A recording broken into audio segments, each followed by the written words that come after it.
오늘도 이곳에 함께 모여 하나님께 예배드리고 계신 여러분 모두에게 우리 주님의 은혜와 평화가 넘치시기를 바랍니다. 지난주에 애굽에는 여전히 이스라엘을 내보내지 않는 바로 때문에 가축 재앙과 독종 재앙이 일어났습니다. 그 두 재앙은 이제 애굽인들의 생활을 불편하게 하는 정도를 넘어서 하나님의 창조 세계의 피조물들에게 직접적인 영향을 미치는 재앙들이었습니다. 그렇게 애굽에 내리는 재앙들은 점점 그 영향력이 커져갔죠. 그런데 바로는 아직도 하나님의 뜻 앞에 무릎을 꿇지 않고 하나님과의 맞대결을 선택했습니다. 그래서 오늘 하나님께서는 그런 바로에게 또 다른 재앙을 내리십니다. 그 재앙은 우박 재앙입니다. 먼저 오늘 본문의 이야기부터 살펴보겠습니다. 하나님께서는 다시 한번 모세를 바로에게 보내시어 이스라엘을 내보내 그들이 나를 섬기게 하라라는 그런 말씀을 전하십니다. 그러시면서 하나님께서는 내가 모든 재앙을 온 애국 사람들에게 내려 온 천하에 나와 같은 자가 없음을 네가 알게 하리라 라고 하시죠. 여기까지는 지난 재앙들 때 하나님께서 말씀하셨던 내용들과 별반 차이가 없습니다. 그런데 그 말씀을 하시고 하나님께서는 새로운 말씀을 덧붙이십니다. 하나님께서는 바로에게 내가 지난번에 가축들에게 내렸던 돌림병으로 너와 내 백성들까지 쳤었더라면 너는 세상에서 끊어졌을 것이다. 그러나 그렇게 하지 않고 내가 너를 살린 것은 나의 이름을 온 천하에 전파하려 하기 위함이었다. 라는 말씀을 덧붙이십니다. 그리고 그 말씀을 하신 후에 하나님께서는 그런데도 네가 교만하여 이스라엘을 내보내지 않았으니 내가 이제 애굽에 전무후무한 우박재앙을 내릴 것이다 라고 예고하십니다. 그리고 하나님께서는 너의 백성들과 가축들을 집으로 불러들이라. 만약 그렇지 않으면 그 모든 것들이 다 죽으리라 라는 또 다른 새로운 말씀도 하시죠. 그래서 바로의 신하들 중에 하나님의 말씀을 두려워하는 자들이 그 말씀대로 종들과 가축들을 집으로 불러들이고 반면에 하나님의 말씀을 마음에 두지 않는 사람들은 종들과 가축들을 그냥 밖에 그대로 두었다고 합니다. 그리고 다음날 하나님의 예고대로 애굽에 우박이 내리는데 그 우박과 함께 불덩이까지 함께 내립니다. 그래서 그 우박과 불덩이가 애굽의 사람과 짐승을 막론하고 애굽 땅의 모든 초목들까지 다 쳤다고 하죠. 그래서 그 광경을 목격한 바로는 이번에도 또다시 모세를 불러서 하나님께 이 재앙을 멈춰달라 간구하게 합니다. 그러면서 이번에 바로는 여호와는 의로우시고 나는 범죄하였다. 나와 내 백성은 악하다라는 고백을 하게 됩니다. 그래서 모세는 바로의 요구를 들어주는데 그러나 모세는 너희들이 아직도 하나님을 두려워하지 않는 것을 안다고 하면서 그 요구를 들어줍니다. 아무튼 그렇게 모세가 또 하나님께 간구하니 하나님께서는 또다시 그 재앙을 거두어 들이십니다. 그러니 바로는 또다시 마음을 완악하게 하여 이스라엘을 내보내지 않습니다. 그렇게 오늘의 이야기가 마무리됩니다. 그럼 그러한 내용이 또 어떠한 의미를 가지고 있는지 지금부터 살펴보겠습니다. 여러분 먼저 오늘 이 우박재앙부터는 이전까지의 다른 재앙들보다 그 분량이 훨씬 길어집니다. 그것은 이제부터 애굽에 내려질 재앙들이 하나님의 창조 세계에 미치는 영향이 더 커지기 때문입니다. 여러분 이전 초반에 애굽에 내려졌던 재앙들은 그저 애굽인들의 생활을 불편하게 하는 정도의 재앙들이었죠. 그러나 그러나 점점 그 재앙들은 그 영향력이 커져갔습니다. 그 재앙들은 하나님의 피조물들 중에 먼저는 땅을 황폐하게 했고 그 다음에 가축의 생명을 앗아갔고 그 다음에는 사람들의 건강에 위협을 주었죠. 그리고 오늘 이 우박재앙부터는 하나님의 창조세계 전반에 걸쳐서 악영향이 미치게 됩니다. 여러분들의 성경의 22절과 25절을 보시면 하늘에서 내린 우박이 애굽 땅의 사람과 짐승과 밭의 모든 채소와 모든 나무들에게 내려졌다고 하죠. 그처럼 이제부터 내려지는 재앙들은 하나님의 창조세계에 더 많은 곳들까지 영향을 미치게 됩니다. 그래서 이 우박재앙부터는 그러한 내용을 좀 더 자세히 설명하기 위해서 여러 분량들이 늘어나는 것입니다. 그럼 여러분 그런 재앙들은 왜 내려진 것입니까? 애굽인들의 죄악 때문이죠. 그래서 그러한 내용은 우리 인간의 죄악이 그처럼 하나님의 창조 세계 전체의 위기를 가져오게 된다는 것을 알려줍니다. 그리고 여러분, 오늘 이야기에서는 이런 재앙 이야기들에 이전의 이전의 이야기들에서는 나오지 않았던 새로운 점들이 몇 가지 발견이 됩니다. 그래서 오늘은 그 새로운 점들에 주목을 해보려고 합니다. 먼저 성경에서 14절을 한번 보시겠습니까? 여러분들의 성경에서 14절을 한번 보시면, 내가 이번에는 모든 재앙을 너와 내 신하와 내 백성에게 내리겠다라고 하나님께서 말씀하시죠. 그런데 그 중에서 너라고 하는 것 옆에 괄호로 각주번호 숫자 1이 붙어 있습니다. 그래서 본문 밑에서 그 각주번호 1번을 가서 보시면 뭐라고 설명이 붙어 있습니까? 히라고 나와 있고 내 마음과 라는 설명이 붙어 있죠. 여러분, 이것은 히브리어 원어 성경에는 너가 아니라 내 마음에, 즉 바로의 마음의 재앙이 내려질 것이라고 기록되어 있다는 뜻입니다. 그래서 그것은 이번에 하나님께서 애굽에 내리시는 이 우박 재앙은 바로의 마음에 큰 타격으로 다가올 재앙이라는 뜻입니다. 그럼 여러분, 왜 하나님께서는 지금 이 재앙을 바로의 마음에 내리신다고 말씀하시는 것일까요? 여러분, 오늘의 본문을 보시면 유독 이 마음이라는 단어가 여러 번 나오면서 강조됩니다. 방금 14절에도 나오고 또 21절을 보시면 하나님께서는 애굽인들에게 재앙을 피할 방법을 알려주시는데, 하나님을 두려워하는 사람은 종과 가축들을 불러들여 재앙을 피하였다고 하는데, 하나님의 말씀을 마음에 두지 않는 사람들은 종과 가축들을 밖에 그대로 두었다고 하면서 또 마음을 강조하죠. 그리고 34절과 35절에서도 바로의 마음이 완악하게 되었다는 내용이 반복해서 나옵니다. 그처럼 오늘의 본문에서는 유독 그 마음이라는 단어가 강조됩니다. 그런데 그 마음이라는 단어가 하나님을 두려워해서 하나님의 뜻을 따르는 이들에게는 쓰이지 않고 하나님의 일에 관심이 없는 이들에게만 쓰였죠. 그것은 이 우박재앙이 그렇게 하나님의 일에 전혀 관심이 없는 이들에게 내려지는 재앙임을 강조하기 위해서 이 출애굽기의 저자가 그렇게 쓴 것입니다. 여러분, 이 애굽은 가장 처음에 어떤 재앙을 받았습니까? 처음에 나일강 재앙을 받았죠. 그래서 그 나일강 재앙이 나와 있는 7장에 가서 보면 7장 23절에서 그때 바로는 그 일에 관심을 가지지 않고 궁으로 들어가 버렸다라고 말을 합니다. 즉 바로는 하나님의 일에 관심이 없는 자라는 것입니다. 그래서 하나님께서는 이 우박재앙을 그렇게 당신의 일에 관심이 없는 자들에게 내리시는 것입니다. 그래서 무엇을 하려 하십니까? 다시 9장 14절로 돌아와서 보시면 그 재앙으로 그들의 관심을 돌려서 하나님 당신이 누구신지를 알리기 위해서 그러신다는 것입니다. 여러분, 지난주까지의 재앙들은 하나님의 애굽인들의 생활을 불편하게 하고 가축들의 목숨을 앗아가고 사람들의 건강에 위협을 주는 정도까지의 재앙이었습니다. 그래서 지금까지 바로와 애굽인들은 하나님께서 내리시는 그 재앙들이 아직 직접적으로 자신들의 생명에 위협을 주는 재앙들이 아니었기 때문에 그 재앙들에 관심을 갖지 않았습니다. 아직까지는 그 재앙들이 그들의 마음을 흔들어 놓기에는 약하기 때문에 그것들에 관심을 두지 않은 것이죠. 그래서 이번부터 하나님께서는 정말로 그들의 마음에 큰 타격을 줄 만한 재앙을 내리십니다. 그래서 여러분 18절과 24절을 보시면 이 우박재앙은 이 세상 역사에 전무후무한 큰 재앙이라고 하죠. 이 우박재앙은 정말 그들의 마음을 뒤흔들어 놓을 만한 초강력 재앙이라는 것입니다. 그러므로서 하나님께서는 그러한 초강력 재앙을 통해 하나님 당신에 대하여 그들이 적극적인 관심을 갖게 하려 하시는 것입니다.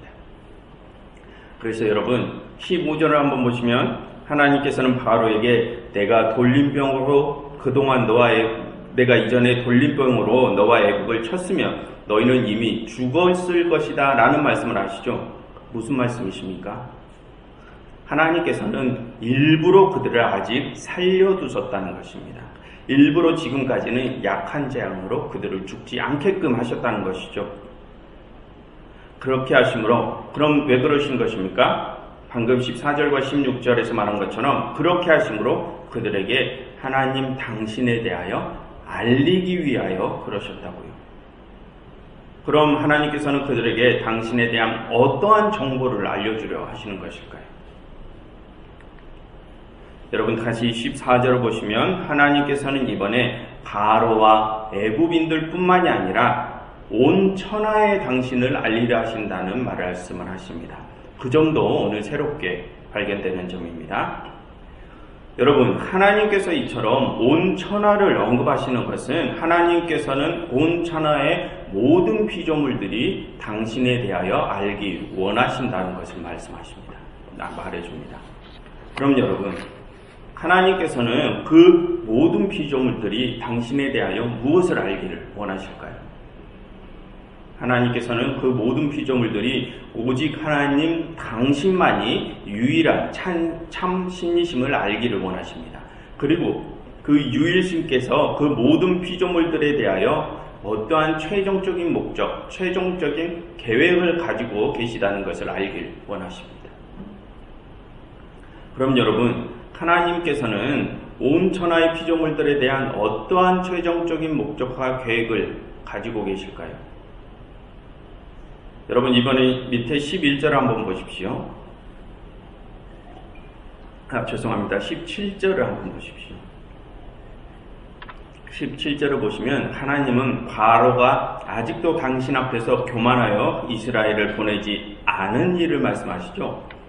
바로가 교만하여 아직까지 하나님의 뜻에 반기를 들고 있음을 말씀하십니다. 그럼 여러분 무엇이 하나님의 뜻에 반기를 드는 것입니까? 그리고 무엇이 하나님의 뜻에 반기를 들지 않은 것입니까? 여러분 지금까지 바로와 애굽은 이스라엘을 잡아두고 그들을 억압하고 착취하며 거기에 더해 이스라엘을 몰살하려는 시도도 했었죠. 그런데 하나님께서는 그들이 그런 일을 하지 못하게 막으셨습니다. 왜 막으셨습니까? 그것이 하나님의 당신의 뜻에 반하는 일이기 때문이죠. 그럼 무엇이 하나님의 뜻이라는 것입니까? 나 이외에 다른 피조물들을 억압하지 않고 착취하지 않고 그들의 생명을 빼앗지 않는 일이 하나님의 뜻이라는 것입니다. 즉 하나님의 계획은 이 천하의 모든 피조물들이 당신께서 주시는 복을 받아서 그 모두가 평안을 누리며 번성하는 것이 하나님의 뜻입니다. 하나님께서는 이 이스라엘의 선조 아브라함에게 이전에 그것을 약속하시고 지금 그 일을 이루어 가시는 중이시죠. 그런데 지금 바로와 애굽이 하나님의 그 계획을 가로막고 있습니다. 그래서 하나님께서는 지금 여러 재앙들을 통하여 하나님 당신의 계획은 당신께서 창조하신 온 천하가 그렇게 당신의 복을 받고 번성을 누리는 것임을 알리시려는 것입니다. 그것을 깨닫게 하기 위하여 하나님께서는 지금까지 그들을 살려두신 것입니다. 여러분, 그처럼 하나님께서는 온 천하 모든 피조물들이 당신의 복을 받고 번성을 누리기를 원하십니다. 즉 하나님께서는 당신의 창조 세계 전체가 당신의 구원을 누리기를 원하시는 것이죠. 그래서 여러분 여기서 우리는 하나님께서는 이스라엘 민족과 같은 어느 특정한 민족이나 그리스도인들과 같은 어느 특정한 그룹만을 구원하시려는 것이 당신의 하나님의 최종 목적이 아님을 알 수 있습니다. 방금도 말씀드렸지만 여러분 이전에 하나님께서는 아브라함에게 복을 주시면서 내가 만민의 아버지가 되어 모든 만민들이 다 너를 통하여 복을 받게 될 것이다 라는 약속을 하셨죠. 그리고 로마서 8장에서 바울은 모든 피조물들이 하나님의 구원을 고대하고 있다는 말도 합니다. 즉 하나님은 어떤 특정한 이들만을 구원하시는 것이 목표가 아니시라는 것입니다. 하나님은 모든 피조물들이 다 구원받기를 원하신다는 것이죠. 그런데 여러분, 그것은 그동안 하나님의 뜻에 관심도 갖지 않고 범죄를 저지르며 살던 이들에게도 해당됩니다. 여러분, 다시 오늘 본문 19절과 20절을 보시면 하나님께서는 오늘 누구에게 이 우박재앙을 피할 방법을 알려주십니까? 애굽인들에게 그 피할 방법을 알려주시죠. 그래서 오늘 이야기에서는 그 하나님의 말씀을 듣고 정말로 그 재앙을 피한 애굽인들이 있었다고 합니다. 그처럼 하나님께서는 이전에 죄악 속에 있던 그들이라고 하더라도 그들도 다시 당신의 품으로 돌아와서 구원받기를 원하심을 알 수 있습니다. 그러니 이전에 우리가 죄악된 모습을 보이던 우리도 구원을 받게 된 것 아닙니까? 그렇듯 우리는 여기서 그렇게 이 세상 모든 만민과 온 천하 모든 피조물들이 다 하나님의 구원의 대상들임을 알아야 합니다. 그러니 우리는 절대로 지금 비그리스도인들에 대하여 편협한 시각을 가지고 그들을 배척하거나 또는 인간 이외의 다른 피조물들에게 고통을 주는 그런 일들이 없어야 할 것입니다. 왜냐하면 그들 모두가 다 하나님의 피조물이요 구원의 대상들이기 때문입니다.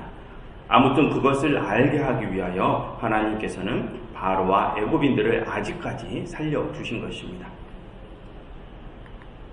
그리고 오늘 장에서 발견되는 또 다른 새로운 점은 27절에 기록된 것처럼 바로가 자신은 범죄한 자고 하나님은 의로우심을 고백한다는 점입니다. 여러분, 그것은 이 바로가 지난번보다는 조금 더 하나님이 어떤 분이신지를 깨달았음을 의미합니다.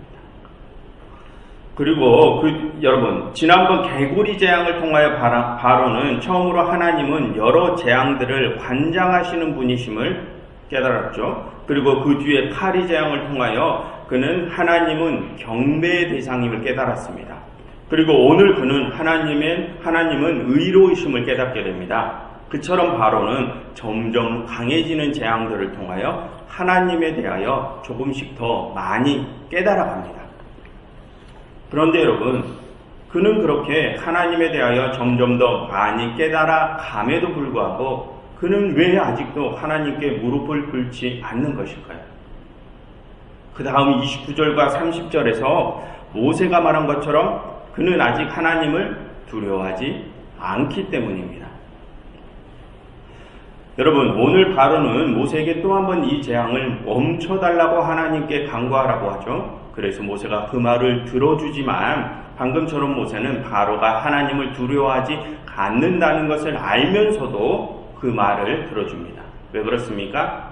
29절 하반절을 보시면 그것을 통하여 바로가 이 세상이 하나님께 속한 것임을 알게 하기 위해서라고 하죠. 즉 하나님이 이 세상의 유일하신 주인이라는 것을 알게 하기 위한 것이라는 말입니다.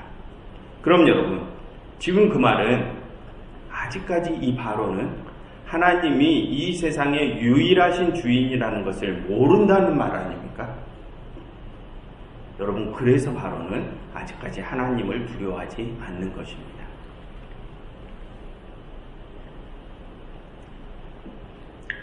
여러분, 당시 애국을 비롯한 지중해 연안의 많은 나라들에서는 다실론이 지배적인 신관이었습니다. 이 세상에는 여러 신들이 있다는 것이죠. 그래서 바로도 역시 그런 다실론을 따랐기 때문에 이 이스라엘의 하나님 또한 그런 많은 신들 중에 하나라고 생각한 것입니다. 그리고 여러분, 당시 애국왕 바로는 자신도 사람들에게 다른 신들처럼 추앙받으려고 했습니다. 자신도 당시에 가장 강한 애굽이라는 세상을 움직이고 자신도 여러 술사들을 통하여 여러 이적들을 행할 수 있으니 자신도 다른 신과 동격으로 생각한 것이죠. 그래서 바로는 자신과 동격인 그 이스라엘의 신 하나님과 대결할 수 있다고 생각한 것입니다. 그래서 그는 아직까지 하나님을 두려워하지 않는 것입니다. 그런데 여러분, 이 성경이 말하는 신과는 무엇입니까? 유일신과입니다.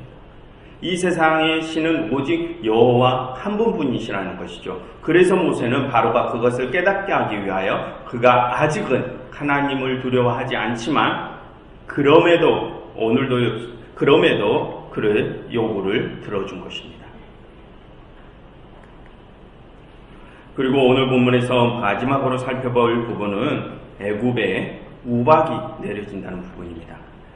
여러분 24절을 한번 보시면 오늘 애굽에 내려지는 이 우박 재앙은 우박과 함께 무엇이 내려지는 재앙입니까? 불덩이가 내려지는 재앙이죠. 그럼 그렇게 하늘에서 내려지는 불덩이는 또 무엇이냐? 그 앞에 23절을 보시면 우박과 함께 우레소리가 났다 하죠. 여러분 우레소리가 무엇입니까? 우레소리는 천둥의 소리를 뜻하지 않습니까? 그럼 그 천둥은 무엇의 소리입니까? 번개의 소리죠. 그래서 그렇게 하늘에서 치는 번개를 이 24절에서는 불덩이라고 표현을 합니다. 그런데 여러분 이 성경에서 그와 같은 우박과 천둥 번개는 항상 하나님께서 이 세상에 심판을 내리실 때 함께하는 자연 현상으로 소개됩니다. 실제 지금도 그렇다는 게 아니고 이 성경에서 그렇게 표현을 한다는 것입니다. 화면에 보시는 것처럼 시편 18편에서 다윗은 적들에게 쫓기면서 하나님께 기도했더니 하나님께서 우레소리를 내시며 우박과 숯불을 내리시어 그 적들을 치셨다고 합니다. 그리고 이사야 30장에서 예언자 이사야는 패역한 아수르의 하나님의 심판을 예고하면서 또 하나님께서 맹렬한 화염과 폭풍과 우방으로 그들을 심판하실 것이라고 표현을 합니다. 그런데 여러분 이 시편과 이사야서에서 숯불과 화염으로 번역된 히브리어 단어는 애쉬라는 똑같은 단어인데 그 원래의 의미는 불꽃이라는 의미입니다. 즉 하늘의 불, 하늘의 불꽃, 번개를 뜻하죠. 그처럼 이 성경에서 우박과 천둥 번개는 항상 하나님의 심판을 암시하는 자연현상으로 사용됩니다. 그럼 여러분 지금 애굽에 그런 우박과 천둥 번개가 내리친다는 것은 무엇을 의미합니까? 하나님의 심판을 의미하죠.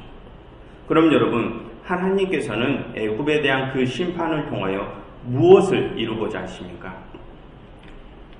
그 속에서 악인들은 제하시고 의인들을 구원하려 하십니다.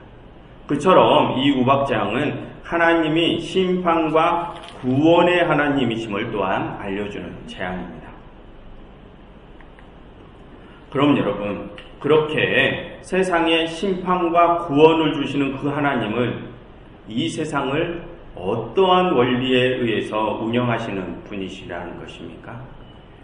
선과 악, 의와 불의의 원리에 의해서 움직이시는 분이시라는 것입니다. 그러니 의인에게는 구원을, 불의한 이들에게는 영원한 죽음이라는 심판을 내리시는 것이죠. 그런데 여러분 그처럼 이 세상을 의와 불의의 원리로 움직이시는 신의 개념은 이 성경이 쓰였을 당시에는 낯선 개념이었습니다. 왜냐하면 아까 말씀드린 것처럼 당시는 다실론이 지배적인 신관이었기 때문입니다. 여러분 그 다실론적인 신관은 그리스 로마 신화뿐만이 아니라 인류 초창기의 문명이었던 고대의 이집트 신화 그리고 고대의 바빌론의 신화, 수메르 신화까지도 다 다실론적인 신관이었습니다. 그런데 그런 신화들 속의 신들은 자신들에게 주어진 여러 특별한 능력들로 신들 자신들끼리의 완력 다툼을 하면서 살아가는 모습으로 그려지죠. 그리고 그 신들의 같은 사이에서 인간들은 자신들이 모시는 신들에게 기도나 제사를 많이 드리고 그 신들이 원하는 것들을 많이 들어줌으로써 그 신들에게 힘을 실어주는 역할로 그 인간들이 소개됩니다. 그리고 그럼으로써 그 인간들 자신들도 그 신들에게 그에 대한 대가를 받아가면서 살아가고요. 그들은 서로의 필요에 의해서 그렇게 섬기고 섬김을 받는 사이였다는 것입니다. 즉 고대의 다실론적 신화들 속의 신들은 선과 악, 의와 불의의 원리로 세상을 운영하지 않았다는 것입니다.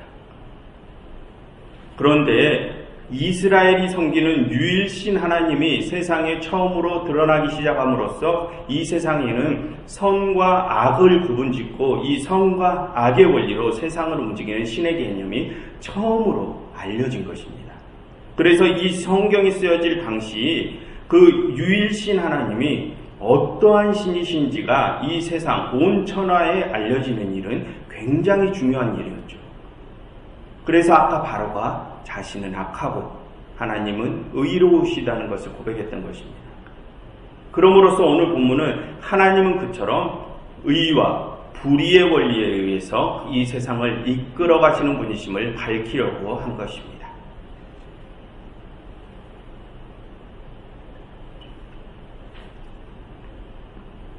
그럼 여러분, 지금 우리는 어떤 하나님을 섬기고 있습니까?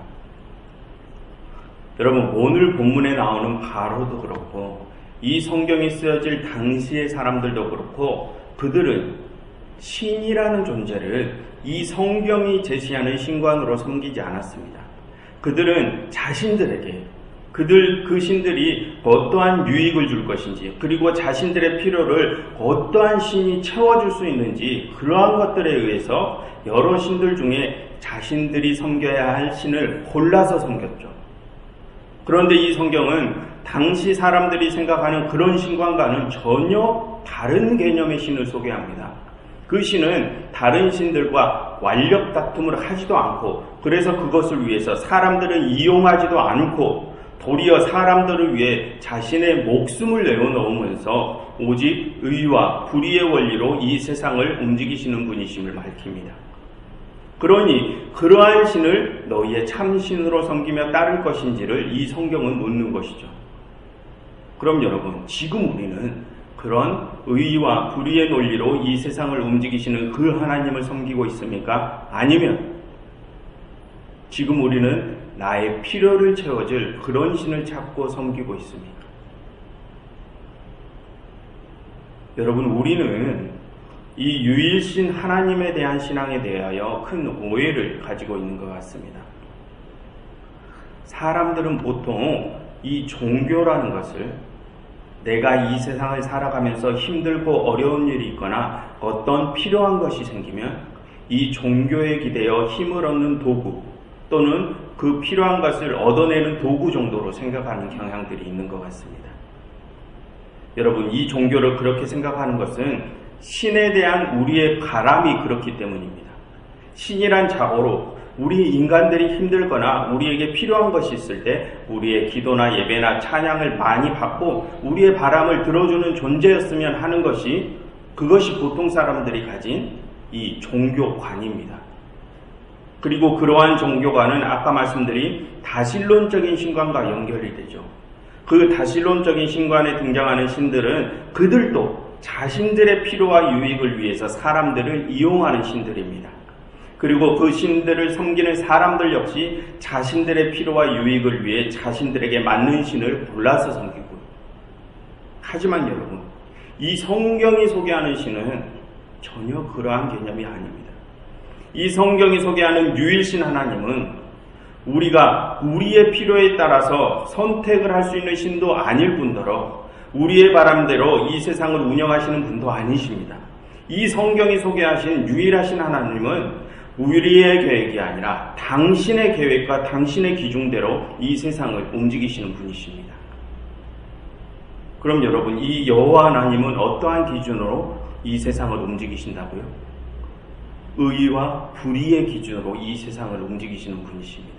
그러니 우리는 우리의 바람과 필요에 의해서 이 여호와 하나님을 섬겨야 하는 것이 아니라 참신이신 그 하나님의 방법대로 그분을 섬겨야 합니다. 그렇게 하나님의 방법대로 섬기는 이들이 하나님의 일에 관심이 있는 이들이죠. 그런데 여러분, 지금까지 우리는 어떠한 방법으로 신앙생활을 했습니까? 나의 필요와 유익을 위해 하나님을 섬기지는 않았습니까? 여러분, 만약 그랬다면 지금껏 우리는 이 성경이 소개하는 유일신 하나님을 섬긴 것이 아니라 이름만 여호와 하나님이라고 부르지 보통의 사람들이 바라는 그런 다신론적인 신화들 속의 여러 신들 중에 하나를 섬긴 것입니다. 여러분, 우리의 하나님께서는 우리의 아픔과 필요를 우리가 하나님께 고하지 않아도 이미 그 모든 것을 살피시고 채워주시는 긍휼의 하나님이십니다. 우리 인간들이 하나님께 예배와 찬양과 기도를 많이 드리면 하나님이 그에 응답하셔서 그때에야 우리의 필요를 채워주시고 아픔을 감싸주시는 그런 천박한 신이 아니시라는 것입니다. 그렇게 서로의 필요를 채우기 위한 그런 천박한 호혜관계 때문에 하나님이 우리의 하나님 되신 것이 아니시라는 말씀입니다. 여러분, 하나님께서는 우리가 애굽인들처럼 죄인이었을 때부터, 우리가 당신을 버렸을 때부터 그때 그런 우리를 구원하시기 위하여 당신의 영광의 보좌를 버리시고 우리가 있는 이 죄악의 세상으로 직접 찾아오신 분이십니다.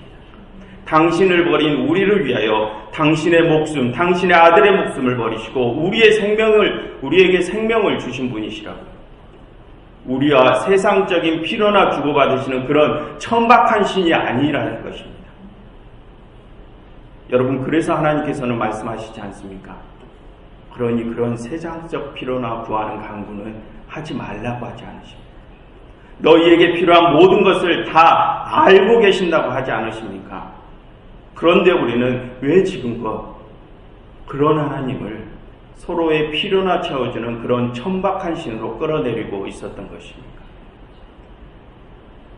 여러분, 하나님께서는 우리에게 너희의 필요와 아픔들 이미 내가 다 알고 있으니까 너희는 그런 것 걱정하지 말고 그런 것 신경 쓰지 말고 내가 어떠한 일이 있더라도 나의 아들의 목숨을 내어주는 일이 있더라도 그런 것 내가 다 알아서 해줄 테니 그저 너희는 다시 내 품으로 돌아와서 영원한 평안을 누리라 하시는 분이십니다. 그러니 여러분, 지금 내가 섬기는 그 하나님이 우리에 대하여 어떠한 원대한 계획을 갖고 계시는지 그것을 제발 깨달으시기를 바랍니다.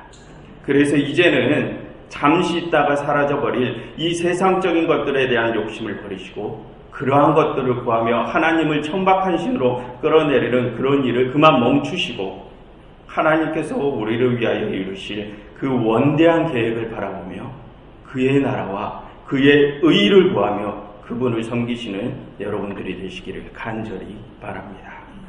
기도하겠습니다.